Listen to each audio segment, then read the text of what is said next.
जो हमारा अभी का चैप्टर है वो है ऑसिलेशंस और वाइब्रेशंस से रिलेटेड। ठीक है, चैप्टर का नाम ऑसिलेशंस है। तो देखते हैं जी कि ऑसिलेशंस और वाइब्रेशंस क्या होती हैं। ठीक है, या ऑसिलेटरी मोशन और वाइब्रेटरी मोशन क्या होता है। देखिए स्टूडेंट्स, पंजाब बुक की जो हमारे पास पंजाब बोर्ड की जो बुक है उसमें इन दोनों को सेम ही करार दिया हुआ है, लेकिन जो आपके पास केपी बोर्ड की और आपके पास जो बुक है ये फेडरल बोर्ड की, जो कि दोनों एक ही हैं, वो इन दोनों में थोड़ा सा फर्क करती है। ठीक है, तो मैं आपको कंबाइन भी बता देता हूँ कि क्या है और फर्क वाला भी बता देता हूँ। बेसिकली जो है वो to and fro motion of a body is called as oscillation या वाइब्रेशन। लेकिन हमारे पास ऑसिलेशन को डिफाइन किया जाता है कि movement of a body over a fix point is called as oscillation, जबकि वाइब्रेशन के बारे में कहा गया है कि to and fro motion of a body. ठीक है, तो मोर और लेस दोनों चीजें सेम ही है, लेकिन फर्क क्या है ये मैं आपको बता देता हूँ। देखिए, हम कंसिडर करते हैं एक स्ट्रिंग को जो कि एक इस तरह से अटैच हुई है दोनों एंड्स पे। अगर मैं इसे वाइब्रेशन प्रोड्यूस करूं तो ये इस तरह और इस तरह करके वाइब्रेट करेगी ऊपर नीचे, ऑसिलेट करेगी ऊपर नीचे। देखिए इसमें हमने ये पॉइंट्स फिक्स किए हुए यहाँ पर, तो ये फिक्स पॉइंट्स के अंदर वाइब्रेट कर रही है। इसी तरह अगर मैं कह लूं कि मैंने एक स्केल इस तरह से, जिसे हम रूलर कहते हैं, अगर मैंने उसे इस तरह से रखा हुआ है और मैं इसको नीचे पुश करता हूं तो ये इधर और इधर इस तरह करके ऊपर नीचे वाइब्रेट करेगा। ठीक है, या ऑसिलेट करेगा अगर ज्यादा प्रिसाइज हो। तो इस तरह के मोशन जो कि फिक्स पॉइंट्स के थ्रू होते हैं उनको हम कहते हैं ऑसिलेटरी मोशंस। ठीक है, और टू एंड फ्रो मोशन की क्या एग्जांपल है? टू एंड फ्रो मोशन की एग्जांपल है हमारे पास कि हम सिंपल पेंडुलम ले लेते हैं, वो इस तरह करके कंप्लीट मूव कर रहा होता है, उसका कोई फिक्स पॉइंट नहीं है। ठीक है, मैं कहता हूं कि यहां तक है तो वो यहां तक भी आ सकता है, कोई मसला नहीं है। इसी तरह अगर मैं मैस स्प्रिंग सिस्टम की बात कर लूं तो मैस स्प्रिंग सिस्टम भी आपके पास क्या है? वाइब्रेटरी मोशन की एग्जांपल है। ठीक है, तो to and fro motion of a body is called as vibratory motion और movement of a body over a fix point is called as oscillatory motion. अच्छा, अब फर्दर अगर मैं इसमें एक और कॉन्सेप्ट में जाऊं छोटे से, तो वो हम जरा सर्कुलेटरी मोशन को देख लेते हैं। सर्कुलेटरी मोशन क्या होता है? सर्कुलेटरी मोशन हमारे पास इस तरह होता है कि एक पॉइंट से बॉडी बार बार गुजर रही होती है। ठीक है, तो एक पॉइंट से बार बार गुजरना क्या कहलाता है हमारे पास? ऑसिलेशन कहलाया जाता है। ठीक है, तो इसलिए हम लिखते हैं कि every circular motion is also oscillatory motion,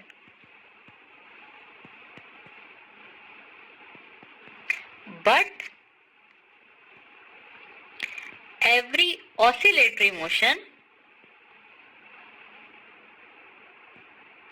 is not circular motion। ठीक है, तो ये भी एक स्टेटमेंट है जो आप लोगों को पता होनी चाहिए। फर्दर और इससे क्या एमसीक्यू आ सकते हैं? अगर आपसे पूछ लिया जाता है कि vibration of a guitar string, और ऑप्शन में आपके पास दोनों ऑसिलेशन और वाइब्रेशन दिया होता है, तो आपने ऑसिलेशन पे करना है। इसी तरह आपसे पूछ लिया जाता है vibration of a simple pendulum, oscillation vibration, again वही ऑप्शन, तो आपने किस पे जाना है? वाइब्रेशन पे जाना है। ठीक है, तो ये हमने जनरल से इंट्रोडक्शन पढ़ लिया कि ऑसिलेटरी और वाइब्रेटरी मोशन क्या चीज होती है। अब जरा सा हम जो है वो इसके कैरेक्टरिस्टिक्स पढ़ लेते हैं कि ऑसिलेटरी और वाइब्रेटरी मोशन में क्या होता है। प्रॉपर्टीज देख लेते हैं, कैरेक्टरिस्टिक्स थोड़े से देख लेते हैं। प्रॉपर्टीज में स्टूडेंट सबसे पहली जो चीज हम देखते हैं वो हम देखते हैं इसका मीन एंड एक्सट्रीम्स पोजीशंस को देख लेते हैं। मीन पोजीशन के बारे में कहा जाता है कि ये है हमारे पास पॉइंट ऑफ मिनिमम डिस्प्लेसमेंट। ठीक है, और एक्सट्रीम के बारे में कहा जाता है कि ये है मेरे पास पॉइंट ऑफ मैक्सिमम डिस्प्लेसमेंट। ठीक है, फॉर एग्जांपल अगर मैं कहता हूं कि मेरे पास एक सिंपल पेंडुलम है जो कि इस तरह से 3 पोजीशंस में वाइब्रेट कर रहा है, तो ये जो सेंटर वाली पोजीशन होगी ये इसकी मीन पोजीशन कहलाएगी और यहाँ पर डिस्प्लेसमेंट कितनी होती है, 0 होती है। जबकि ये वाली 2 पोजीशंस, ये 1 और 3 जो है ये आपके पास एक्सट्रीम पोजीशंस कहलाएंगी और यहाँ पर जो डिस्प्लेसमेंट है वो मैक्सिमम होती है। ठीक है, और मैक्सिमम डिस्प्लेसमेंट को हम सेकंड नेम एम्पलीट्यूड का भी देते हैं। ठीक है, maximum displacement from the mean position is called as amplitude और उसको हम एक्स नॉट से भी शो करते हैं। ठीक है, तो ये हमारे पास मीन पोजीशंस और एक्सट्रीम पोजीशंस। मीन पोजीशन पे अगेन स्टूडेंट्स आपका जो डिस्प्लेसमेंट है वो क्या होती है, 0 होती है, और एक्सट्रीम पे आपकी डिस्प्लेसमेंट क्या होती है, maximum, which is equal to amplitude. Next चीज हम देख लेते हैं टाइम पीरियड से रिलेटेड, कि टाइम पीरियड आपके पास क्या होता है। बल्कि टाइम पीरियड से पहले वन वाइब्रेशन को जरा देख लेते हैं कि वन वाइब्रेशन क्या होती है। वन वाइब्रेशन के बारे में कहा जाता है one complete round trip is called as one vibration. ठीक है, यानी कि अगर मैं कहूं कि एक अगेन पेंडुलम की एग्जांपल लेके ही चलते हैं कि मैंने एक पेंडुलम को यहां से छोड़ा, तो पेंडुलम का यहां तक आना from one extreme to second extreme and back to the same extreme is called as one vibration. ठीक है, तो from extreme to mean to extreme back to the same extreme is called as one vibration. ठीक है, तो ये है आपके पास एक वाइब्रेशन के एक वाइब्रेशन एक कंप्लीट राउंड ट्रिप होता है। अब आप लोगों से पूछ लिया जाता है कि वन वाइब्रेशन में कितने एम्पलीट्यूड्स होते हैं। ठीक है, तो इसका आंसर है कि वन वाइब्रेशन में आपके पास 4 एम्पलीट्यूड्स होते हैं या 4 एक्स नॉट्स होते हैं। ठीक है, अगर आप यहां पर देखें भी तो मैं यहां से स्टार्ट करूं तो ये 1, ये 2, फिर ये 3 और फिर ये 4। तो एक कंप्लीट वाइब्रेशन में कितने एम्पलीट्यूड हुए, 4 हुए। हाफ वाइब्रेशन की अगर बात की जाए तो हाफ वाइब्रेशन में 2 होते हैं और अगर क्वार्टर वाइब्रेशन की बात की जाए तो उसके अंदर 1 एम्पलीट्यूड होता है। ठीक है, तो ये कुछ एमसीक्यूज हैं जो आप लोगों से वाइब्रेशन और एम्पलीट्यूड के रिलेशन में पूछ लिए जाते हैं। वाइब्रेशन से नेक्स्ट चीज की तरफ जाते हैं और वो है हमारे पास टाइम पीरियड। तो थोड़ा सा टाइम पीरियड को देख लेते हैं कि टाइम पीरियड क्या होता है। टाइम पीरियड को हम लिखते हैं जी के time required for one vibration. ठीक है, तो time required for one vibration is called as time period. Time period की इक्वेशन हम इस तरह से लिखते हैं कि टाइम पीरियड कैपिटल टी से ये हम इसको डिनोट करते हैं, ये होता है number of vibrations divided by total time. ठीक है, यानी कि अगर मैं कहता हूं कि एक पेंडुलम 20 वाइब्रेशंस करता है इन 10 सेकेंड्स, तो उसका टाइम पीरियड हो जाएगा हमारे पास 2 सेकेंड्स। ठीक है, ये है जी हमारे पास टाइम पीरियड का जनरल फॉर्मूला। अब अगर मैं टाइम पीरियड को लूं इन रिलेशन टू, ये एक बहुत इंपॉर्टेंट चीज है कि time period with respect to vibration, तो तब क्या होगा। ठीक है, अब ये देखने की बात स्टूडेंट्स, ये आप लोगों को जरा गौर से देखना पड़ेगा। ठीक है, मैं कहता हूं जी मेरे पास एक एक्सट्रीम पोजीशन है, एक मीन है और फिर एक और क्या है, एक्सट्रीम है। अगर मैं स्टूडेंट्स एक कंप्लीट वाइब्रेशन लूं तो उसके लिए मुझे ये 1, ये 2, ये 3 और ये 4 एम्पलीट्यूड्स लेने पड़ेंगे। अब स्टूडेंट्स हमें ये पता है कि एक एक्सट्रीम से अगर हम मीन जाते हैं फिर दोबारा उसी एक्सट्रीम पे आते हैं तो इसको हम कहते हैं one vibration. One vibration one vibration में जो एम्पलीट्यूड होता है वो होता है 4 टाइम्स ऑफ एम्पलीट्यूड यानी कि 4x नॉट, और इसके लिए जो टाइम लगता है उसे हम कहते हैं टाइम पीरियड यानी कि कैपिटल टी। एक कंप्लीट वाइब्रेशन के लिए जो टाइम लगता है उसे हम कहते हैं टाइम पीरियड या कैपिटल टी।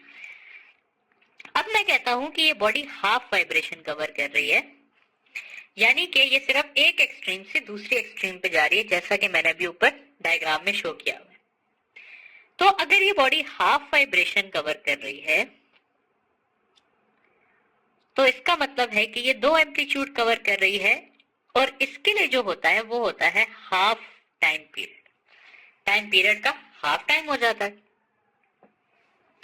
तो अगर मैं पूछूं time required for half vibration is, तो वो होगा half of time period. Time required for 2 amplitudes, half of time period.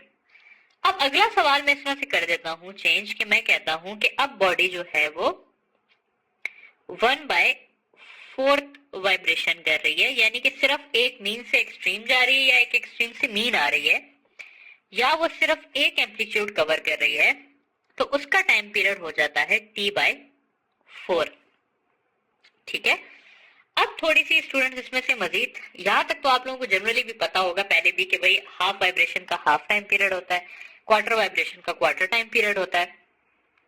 अब सवाल इस तरह से आता है, डिस्टेंस हमारे पास आ जाता है x0/2।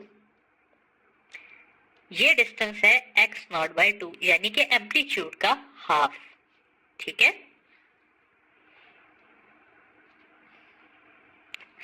तो x0/2 से 2 पे क्या होता है? ठीक है, यानी कि मैं कहता हूं 1/8 वाइब्रेशन पे क्या होगा, या फिर x0/2 पे क्या होगा।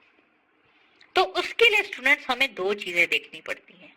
ठीक है, हमें देखना पड़ता है कि बॉडी मीन से x0/2 डिस्टेंस पे आ रही है या बॉडी एक्सट्रीम से x0/2 डिस्टेंस पे आ रही है।